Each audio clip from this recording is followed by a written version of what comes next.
Chers amis, bonjour. Nous sommes le lundi 31 juillet 2023. Il est 9h30. Quelques news de l'Arménie, de l'Artsakh et de la diaspora arménienne. Commençons par les bonnes nouvelles. Donc les 9e Jeux de la francophonie, les Jeux donc sportifs de la francophonie à laquelle adhère l'Arménie et membre de la francophonie, l'Arménie. D'ailleurs, le 17e sommet de la francophonie s'était déroulé donc à Yerevan en 2017. Où on y était. Donc en fait, oui, 5 médailles déjà pour l'Arménie qui a délégué 19 athlètes. Les 5 médailles sont venues déjà en lutte. Donc après, il y aura d'autres disciplines.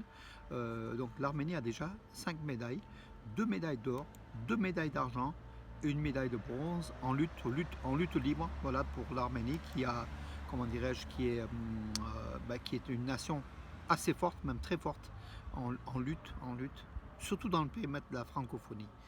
Et ça se poursuit donc encore sur quelques jours. Donc ces Jeux de la francophonie, l'Arménie aura sans doute d'autres médailles. Garen Giloyan, le vice-ministre de l'Éducation, de la Jeunesse et des Sports, est présent aussi à Kinshasa. Ça se passe donc à Kinshasa, donc en République du Congo, en République du Congo. Voilà, donc bonne chance aussi à cette équipe d'Arménie qui nous fait plaisir donc avec ses médailles. Le niveau du lac, du lac Sevan a baissé de 15 cm cette année par rapport à l'an dernier, donc en fin juillet, par rapport à fin juillet de l'an dernier, du fait de beaucoup d'irrigation, en fait, beaucoup d'eau du lac Sevan ont été lâchées pour l'irrigation, et puis l'eau amenant par le tunnel Arpa Sevan, donc amenant donc de tous des réseaux de rivières qui se déversent donc dans le lac Sevan. Cette eau-là, elle est, comment dirais-je, elle est un peu moins que les autres années. C'est cette différence qui fait qu'il y a eu moins d'eau, voilà, donc dans le lac Sevan. Mais bon, c'est pas très grave. Je pense qu'en fait, à tout moment, quand on va arrêter donc de libérer l'eau du lac Sevan, son niveau va remonter. Oui, et des flamants roses dans les lacs artificiels d'Armash. Armash, c'est dans la région d'Ararat en Arménie. Il y a beaucoup de lacs artificiels en fait, donc dans cette région d'Ararat à la frontière arméno-turque. Des photographes donc arméniens ont photographié donc des flamants roses, des couples de flamants roses qui viennent dans ce lac. L'Arménie étant une zone de passage pour ces flamants roses. Voilà, des paysages comme on voit donc en Camargue, donc des flamants roses dans un lac arménien. C'est beau à voir. En tout cas, ça peut inciter encore davantage le tourisme en Arménie. 5e jour encore, donc le convoi humanitaire, donc 19 camions sont toujours bloqués. Je vais faire un peu de, pardon, par rapport au soleil qui frappe sur ma caméra, peut-être. Voilà, donc cela fait 5 jours que les 19 camions envoyés par l'Arménie pour l'Artsakh sont bloqués, donc à Gornitsor, face à l'entrée du corridor de la Chine, qui est fermé. Le constat a été fait par tous les diplomates présents sur place que le corridor de la Chine est fermé, malgré les mensonges de Bakou qui affirme que ce corridor est ouvert. Le corridor est fermé, les camions sont bloqués les 19 camions d'aide humanitaire. Ils seront encore là le temps que peut-être le corridor ouvre, mais il n'est pas prêt de s'ouvrir.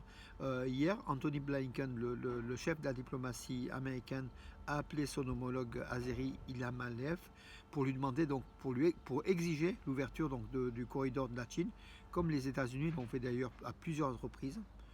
Aucune réaction de la part de l'Azerbaïdjan qui défie même les États-Unis. Vous vous rendez compte la force qu'elle peut avoir, peut-être par la Russie, et peut-être par Erdogan.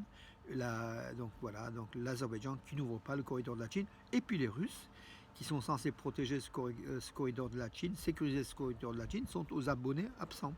Les Arméniens ont demandé donc aux Russes de venir récupérer ces camions humanitaires où il n'y a pas d'armes, des camions humanitaires pour les 120 000 Arméniens assiégés par le blocus depuis 8 mois. Aucun Russe n'est venu, donc toujours donc pareil, la Russie serait complice de l'Azerbaïdjan.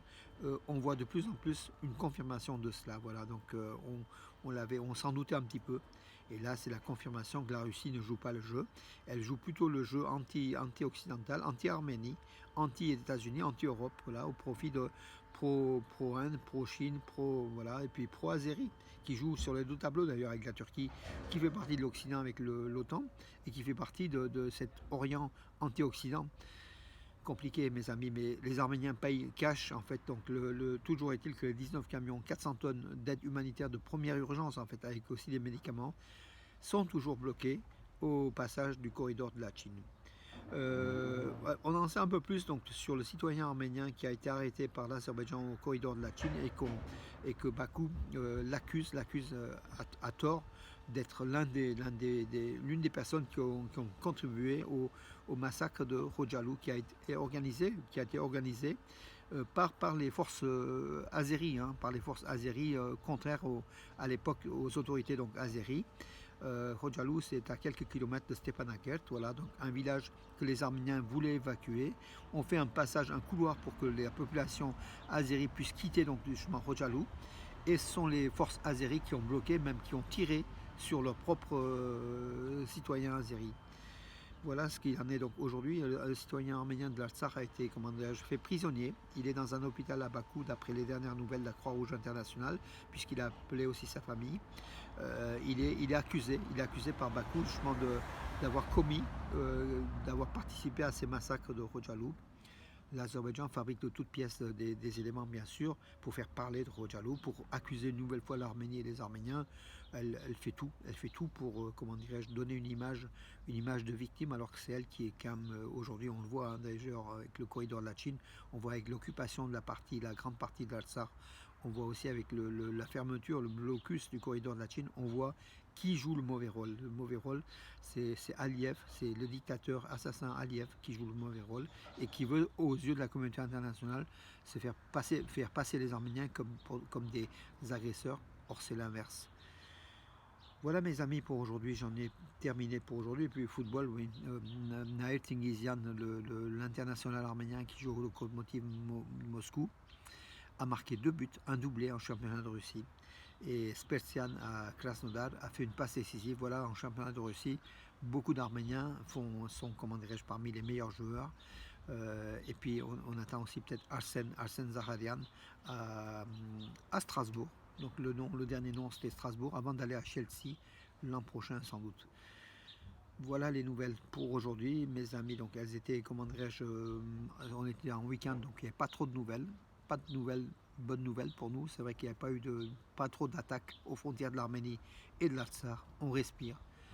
Et pourvu que ça continue, mes amis, en tout cas, on soutient ce peuple arménien de l'Artsakh, on soutient les 120 000 Arméniens civils qui, hier, à Stepanakert, ont fait un flash mob avec le terme SOS, donc au secours. C'est un appel au secours au monde civilisé, au monde occidental, dont les Arméniens partagent les valeurs et que ce monde occidental n'intervient pas trop, fait des constats, mais est absent face à l'agression azérie.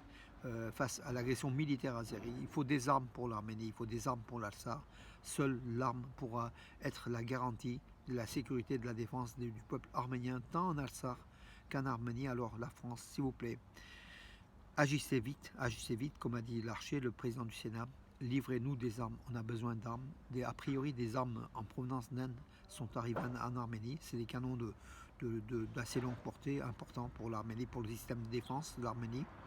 On a besoin encore plus d'armes, beaucoup plus d'armes pour nous défendre face à l'agression de l'Azerbaïdjan. On voit d'ailleurs par ce corridor de Latchine, on voit que Bakou ne désire faire qu'une chose, désire exterminer les Arméniens. Voilà l'avenir des Arméniens en Azerbaïdjan, c'est l'extermination, c'est le génocide.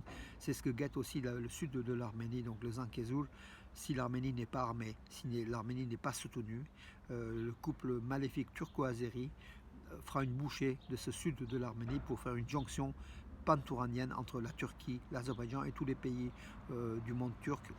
Et ça peut aller jusqu'à Vladivostok dans le rêve pantouranien qui est un rêve proche du rêve nazi en fait. Voilà, ce sont des nazis bien sûr. Cette idéologie turque de pan-turc, de pan-turquisme, c'est une idée nazie qui est née au 19e siècle et qui fait des ravages. Et les Arméniens, comme d'autres peuples, ont fait aussi les frais, mais les Arméniens sont le plus mal placés justement sur cette route pantouranienne, sur ce chemin d'accès entre la Turquie et l'Orient des pays turcophones. Voilà mes amis pour aujourd'hui. je vous donne rendez-vous à demain et je dis à mon ami Rostov, rendez-vous ce soir bien sûr et demain à Privas où il y a un événement, je vous le dirai demain. Bonne journée et à demain mes amis.